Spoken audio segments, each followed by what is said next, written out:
Yeah, welcome guys again. This is Nyabohanseteacher. Today we are going to study the future perfect tense as anticipated.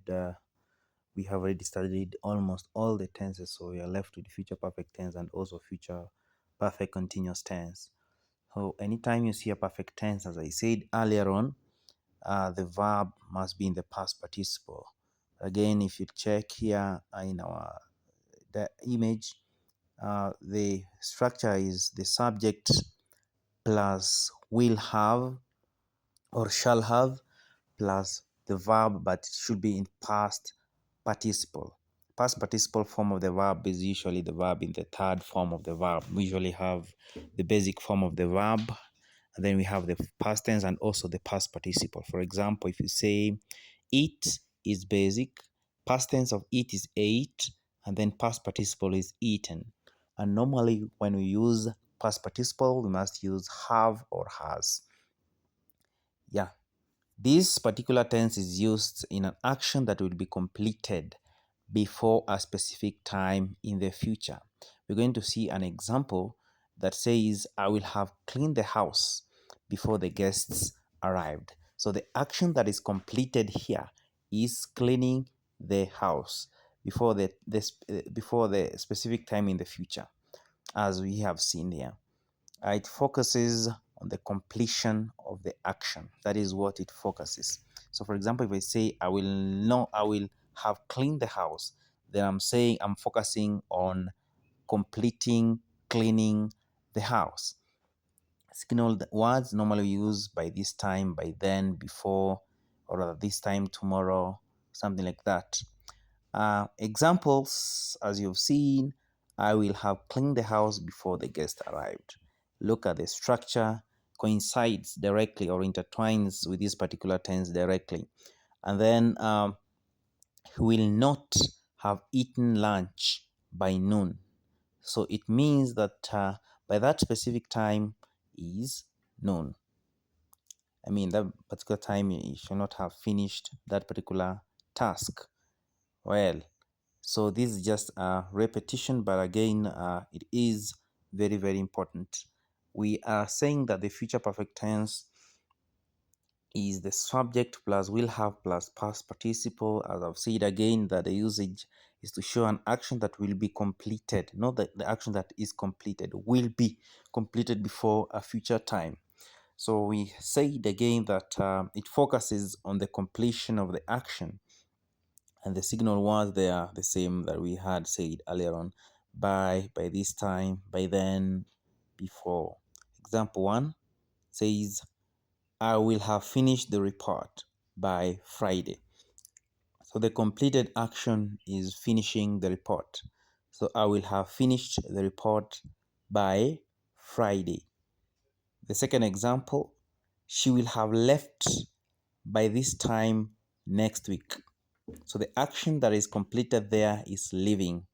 The first example, the action that is completed there is finishing the report. So that is how it is used. Counter-check the structure and the usage. It is very clear that this particular tense is very simple, and those students that complain and say that this tense is very difficult, they are wrong, because it is very, very easy, if at all you understand. The negative aspect here, he will not have eaten before dinner. Even the first sentence and the second examples, you can still convert them into negative. The first sentence you can say, I will not have finished the report by Friday. The second example, if you convert it into a negative, you can say, she will not have left by this time next week. You can also be told, or rather, you can also be required to convert into a question. Then in the first example, you can say, will I have finished the report by Friday? And also you end with a question mark.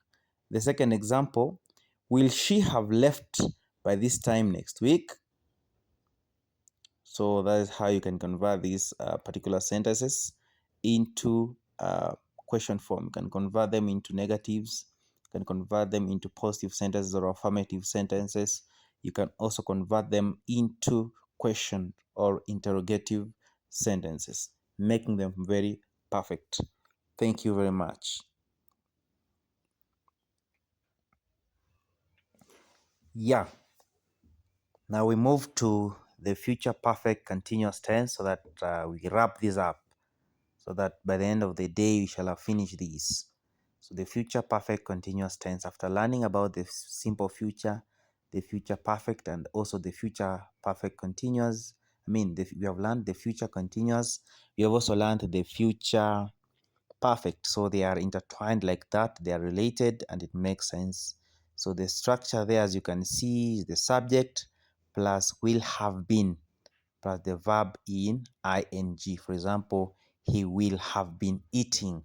So that is the structure of the future perfect continuous tense. The usage is to show an action that will be in progress for a period before a future time. It will be in progress um, for a period before a future time. So that particular period is the one that we are talking about. So anyway, the focus here, we are focusing on duration of the action. Let's move to the next. Um, the future perfect continuous tense, as we have said, um, the structure there is simple.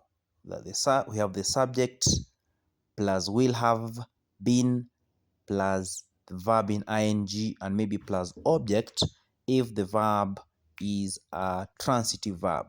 So if you look here, if you see here this particular structure, anytime you see this structure in a given sentence, you remember that this is the future perfect continuous tense. For example, if this question comes in an exam, you're told to identify any tense. Since we started talking about the future, the simple future, the simple past, and also the simple present, you remember the structure. You look at the verb that is there. You look at the other structure. Do we have which helping verbs have they been used?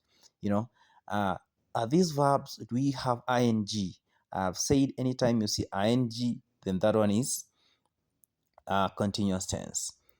Anytime you see the use of has or have in conjunction to another verb, main verb, then that means it is a perfect tense, just like that. So when do we use this future perfect continuous tense? We use the future perfect continuous tense to describe action that will be in progress for a period of time.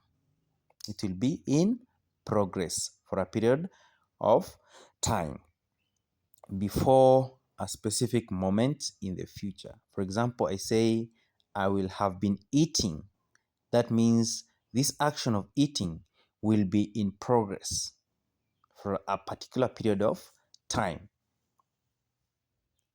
Keywords here used, we have for, by then, by the time, for hours, for days, months, and years, by next year, by next week, etc. So if you look at examples, they say that on example 1, I will have been working here for 5 years. So if you look at the keyword therefore, it has been used there. I will have been working here. So we say this action will be in progress for a particular period of time. So this action of working, this person has been working for 5 years. By the time it clicks January next year. So that's how this particular tense is used. So I will have been working here for 5 years by next January. The second example, by 8 p.m., she will have been studying for 4 hours. Sorry about the spelling of studying. There's no I between D and Y. So by 8 p.m., she will have been studying for 4 hours. Supposed to end with a full stop. Yeah. So the action that will be in progress is studying. So look at the ing form used there in the verb and look at will have been. All of them are used there. They will have been traveling maybe for 2 years. They will have been traveling for 2 years. In 2027, maybe as an example. So the most important thing here is to understand the structures of these two tenses that we have talked about. We have talked about the future perfect, and we've also talked about the future perfect continuous tense. Thank you for listening. If you have any question thereafter, you will inbox me. My number is in my DM. Remember to subscribe. If you find this content good, remember to subscribe to Nyabohanse Teacher. Thank you very much.